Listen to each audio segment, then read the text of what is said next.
Bonjour à tous, bienvenue sur ma chaîne Fleur de sel. L'histoire que je m'apprête à vous lire, c'est L'île aux étoiles de Anne Tardy, illustrée par Olivier Talec. Laissez-vous emporter et plonger dans l'univers des contes traditionnels du nord de l'Australie pour parler de l'au-delà avec sérénité. Bonne écoute!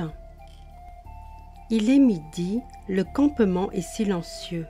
Ici, en Australie, il fait chaud, si chaud. Tout le monde se repose. Les enfants qui n'aiment pas faire la sieste préfèrent jouer à l'ombre. Non loin d'eux, John Cook somnole.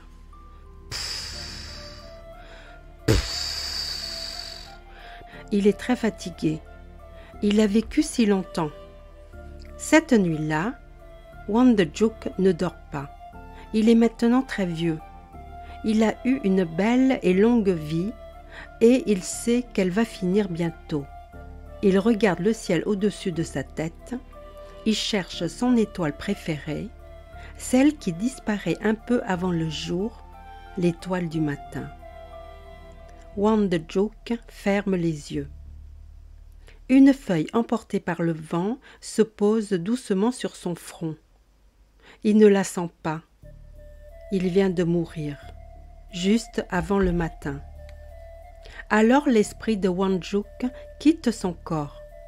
Il s'embarque sur un canoë et s'éloigne du rivage pour un long voyage.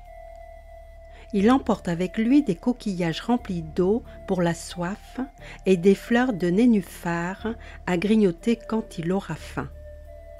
Wandjuk suit l'étoile du matin afin de ne pas s'égarer.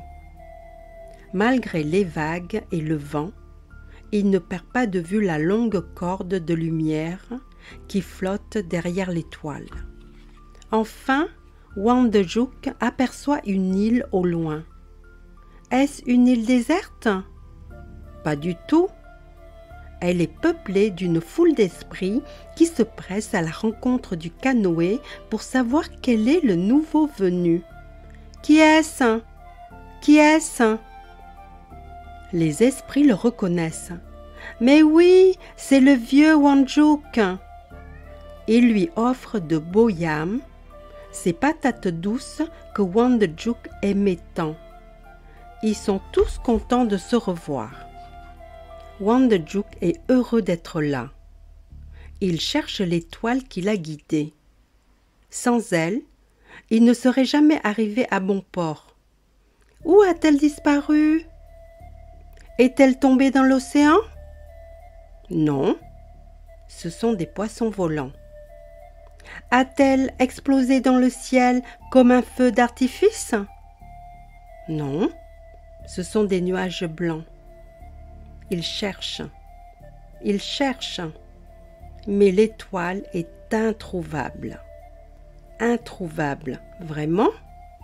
Le lendemain, juste avant l'aube, Wandjuk aperçoit l'étoile, enfin. Puis, il en voit 2, 3, 10 autres qui montent. Elles sortent d'un panier et s'élèvent au gré du vent comme des cerfs-volants.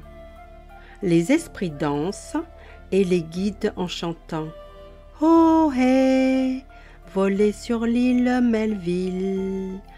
Hey ho, voler sur l'île Etcho. Oh, hey, ne volez pas trop haut. » Wandjuk lui aussi parle aux étoiles.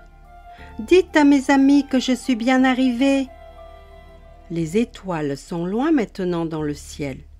Elles survolent les criques, les buissons du bush, les falaises et les marécages. Des oiseaux blancs les accompagnent. Lentement, le jour se lève. Vite! Les esprits tirent sur les cordes de lumière et enferment les étoiles dans leur panier jusqu'au lendemain. Dans le campement, le vieux Wandjuk n'est plus là. Mais la vie continue. Les enfants inventent de nouveaux jeux. Parfois, L'un d'entre eux s'interrompt. « Oh, regardez !»